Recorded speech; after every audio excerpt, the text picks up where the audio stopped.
Main supply AC, main supply DC. Main supply इथून गेला पहिला 1 नंबर MCBत, याचं आउटपुट गेलं चेंजओव्हरला. चेंजओव्हरचं आउटपुट आलं ACचं, गेलं या VFDत. हे मोठ्या VFDचा MCB, हे लहान VFDचा MCB. इथून छोट्या VFDला AC सप्लाय गेला. हे झालं ACचा पार्ट.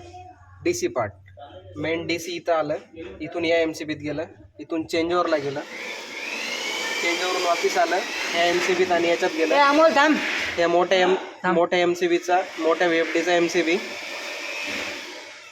इथून मोठ्या VFDला सप्लाय गेला DC, त्याच्यातून लहान VFDला गेला सप्लाय.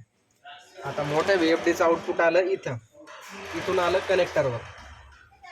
लहान VFDचं आउटपुट आलं या 3 MCBत, 3 MCBतून गेलं कनेक्टरवर.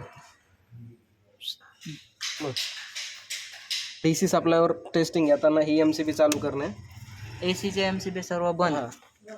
चेंजओव्हर 1 वर टाकायचं. चेंजवर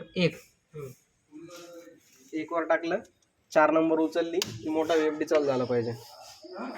2 नंबर 6 नंबर उचलली की छोटा VFD चालू झाला पाहिजे. आता मोठ्याची टेस्टिंग घेताना फक्त 7 नंबर ऑन करणं, कारण की बाकी सगळं शॉर्ट केलेलं आहे आपण. चालू करा.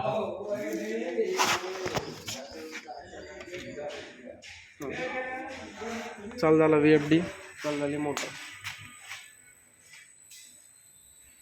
आता आउटपुटची MCB बंद करणं. पहिले इथून बंद कर,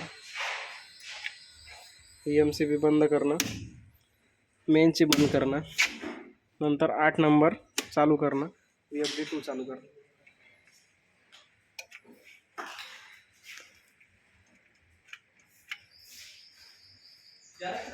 VFD2 चालू झाला. VFD2 चालू झाल्यानंतर ही बंद करणं, ही चालू करणं,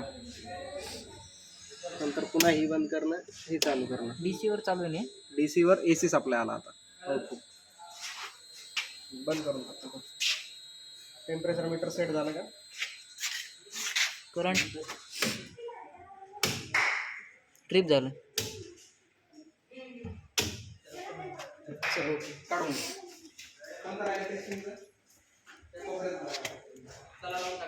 फॅन चालू झाला ना.